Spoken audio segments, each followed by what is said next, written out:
Assalamu alaikum, sir. This is perhaps my first meeting with Dr. Zakir Naik, and I'm very convinced by his speech. Can we have your name and your profession, Murtuza. please? Murtuza is my name, and I'm doing my MBA. So I had a small question, sir.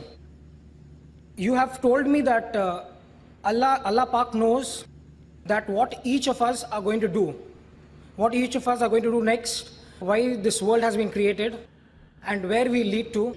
What am I going to do the next moment? Also, it's been decided. Okay? So, is this word test justified? Because the very fact, whenever we use the word test, logically speaking, it is perhaps an event where the consequences are not known. So, wherever we use the word test, that this world is a test, so are we justifying? Because if we already know, if Allah Pak knows what is the consequences going to be, where each of us are heading to, and what each of us are going to be, so why are we here? And you understood the question, brother. So one question at a time, please. No, I just want to complete this thing, sir. You complete the question. Yeah.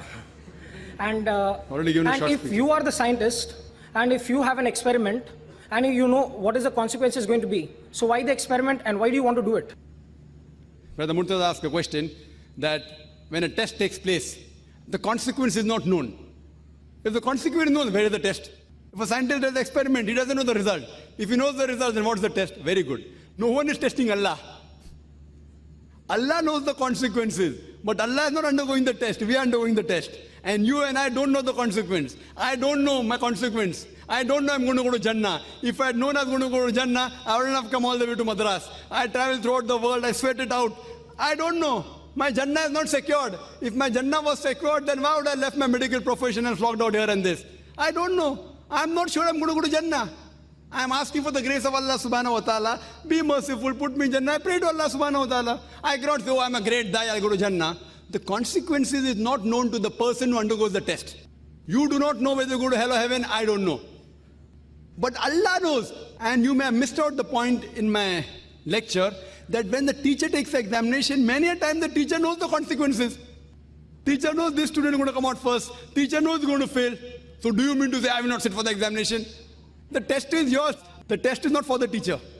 And when the scientist does the experiment, the scientist doesn't know the result. Therefore, he does the experiment. Here, Allah subhanahu wa ta'ala is not a scientist. Allah is not experimenting on us. There's a mistake. Allah is not experimenting on us. Allah subhanahu wa ta'ala is the creator, the best to create. He's made a creation, the human beings, who has the free will. He knows. But the reason he's letting us go in this world, because if he does not let you undergo this test, on the day of judgment, you will ask Allah subhanahu wa ta'ala, why did you put me in hell? If Allah puts you in hell, Allah alam, I don't know. So you'll object. So because of that, I said in my lecture that Allah subhanahu wa ta'ala is just. So Allah is not undergoing the test. Allah doesn't require us. Allah is already the greatest. We are undergoing the test and we don't know the results. Because we don't know the results, that's the reason we are striving.